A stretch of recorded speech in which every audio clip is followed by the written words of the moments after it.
tunnel was 41 feet underground. It ran 980 feet in a straight line, beginning beneath the basement of a private residence in a gated neighborhood and terminating in a reinforced chamber accessible through a false wall in the maintenance corridor of the state capitol building's east wing.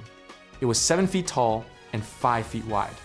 It had poured concrete walls, a ventilation system with industrial-grade fans, track lighting mounted every 15 feet, and a motorized cart system capable of moving loads of up to 800 pounds along a steel rail that ran the full length of the passage. It had been operational, according to federal investigators, for at least 6 years. And the private residence, where it began, belonged to Governor Raymond Castillo of New Mexico, who had served 3 consecutive terms in office, who sat on the National Governors Association's Homeland Security and Public Safety Committee, who had delivered 14 public speeches on border security and cartel interdiction in the past 4 years alone, and who was arrested at 5:23 in the morning on March 26, 2026, in the bedroom of that same residence, while agents with ground-penetrating radar equipment were already in his backyard mapping the full extent of what was beneath his floor. This is a story of how the FBI found the tunnel, what was moving through it, who knew, and what it means that the man responsible for an entire state's law enforcement apparatus was allegedly running a cartel logistics corridor beneath the building that housed his government. To understand the scale of what federal investigators uncovered, you need to understand what a professional cartel tunnel actually represents in terms of criminal investment and institutional protection. The tunnels that make headlines are typically crude affairs, shallow trenches reinforced with wooden beams, barely tall enough to crawl through, discovered when the ground collapses above them or when a Border Patrol drone spots unusual soil disturbance patterns near the fence line. Those tunnels serve a purpose, but they are disposable. They are built fast, used hard, and abandoned when detected. The tunnel beneath the Castillo residence was categorically different. The engineering required to construct a 900-foot reinforced concrete passage, 40 feet underground, with active ventilation, temperature control, and a powered transport system capable of moving hundreds of pounds at a time without detection over a multi-year period, requires construction expertise, significant capital investment, coordinated supply chains for materials, and the kind of sustained operational security that only functions when the people responsible for detecting that kind of activity are either absent from their duties or actively complicit in ensuring the work goes unnoticed. Federal investigators estimate the construction cost at between $3 and $5 million. The Sinaloa Cartel does not spend $3 to $5 million building fixed infrastructure unless the projected return justifies that investment many times over. According to the indictment, the return was $8.7 billion in drug proceeds moved through the tunnel over 6 years, at an average of approximately 4 shipments per month, each shipment consisting of between 400 and 800 pounds of product, primarily fentanyl in pressed pill form and methamphetamine in crystalline bulk packaging. The FBI's investigation did not begin in New Mexico. It began in Phoenix, Arizona, in the spring of 2024, when a separate financial crimes task force working an unrelated commercial real estate fraud flagged a series of wire transfers that traced back through a layered chain of shell companies to an account registered in the Cayman Islands. The Cayman account had received deposits totaling approximately $240 million over a 30-month period from sources that the task force's forensic accountants could not immediately identify through standard tracing methods. The financial investigation expanded. More analysts were assigned. Over the following 12 months, the IRS Criminal Investigation Division reconstructed the movement of funds backward through the shell structure, layer by layer, and identified Gulf-side Sinaloa distribution networks operating across Texas, Louisiana, and New Mexico as the ultimate source of the deposited funds.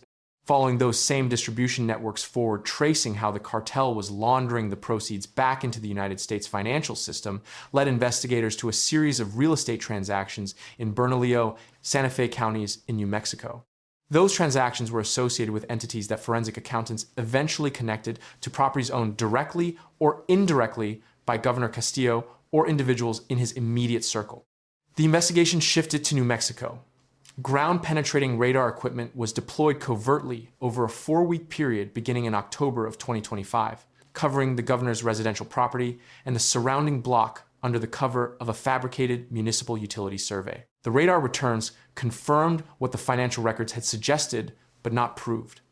There was a substantial engineered structure beneath that property, running in the direction of the state capitol's east wing, at a depth consistent with deliberate concealment.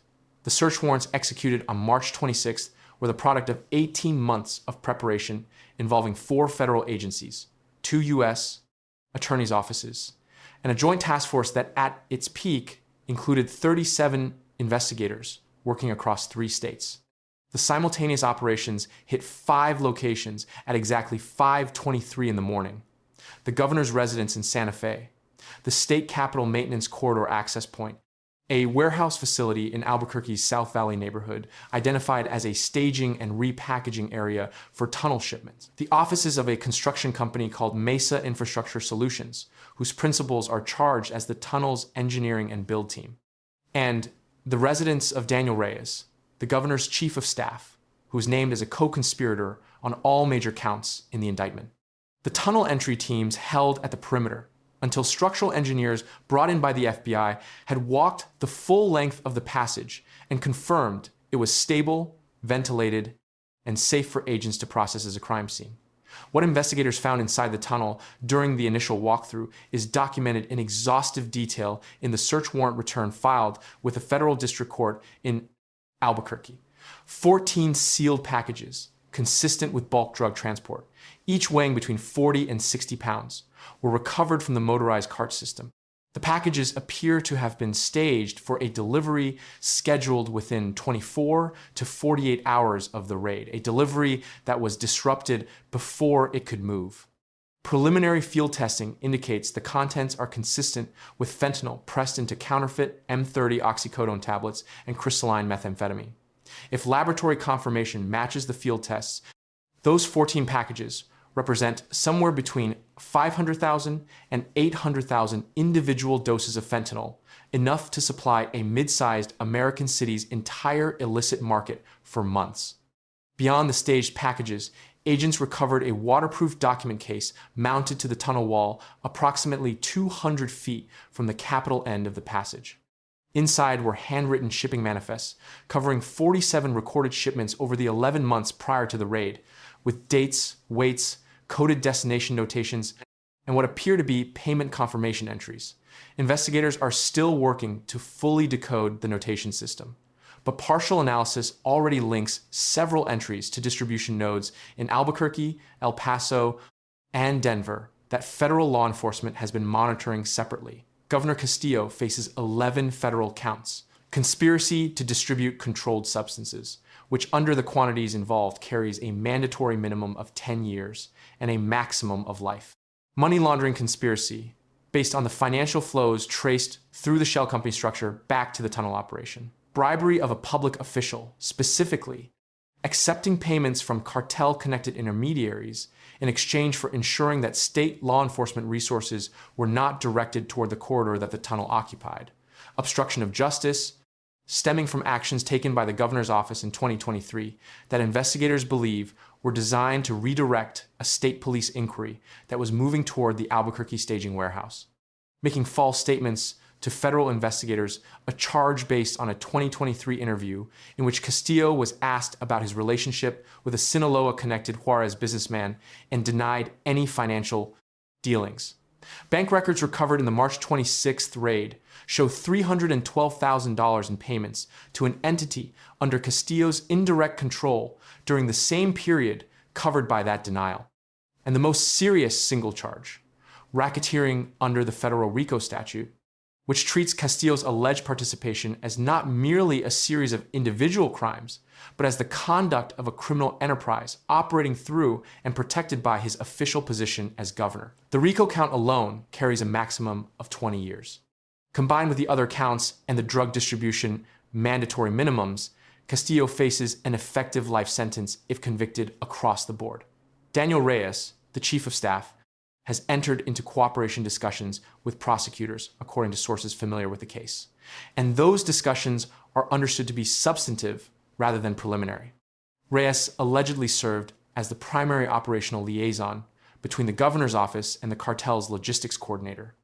managing shipment scheduling around the governor's official calendar to ensure that the maintenance corridor on the Capitol end of the tunnel was accessible during periods when state facilities staff would not be present in the building. That coordination required granular knowledge of the governor's schedule, which evenings the East Wing would be empty, which official functions would pull security personnel away from the maintenance areas, which legislative sessions would create cover for the truck traffic associated with moving product out of the staging warehouse.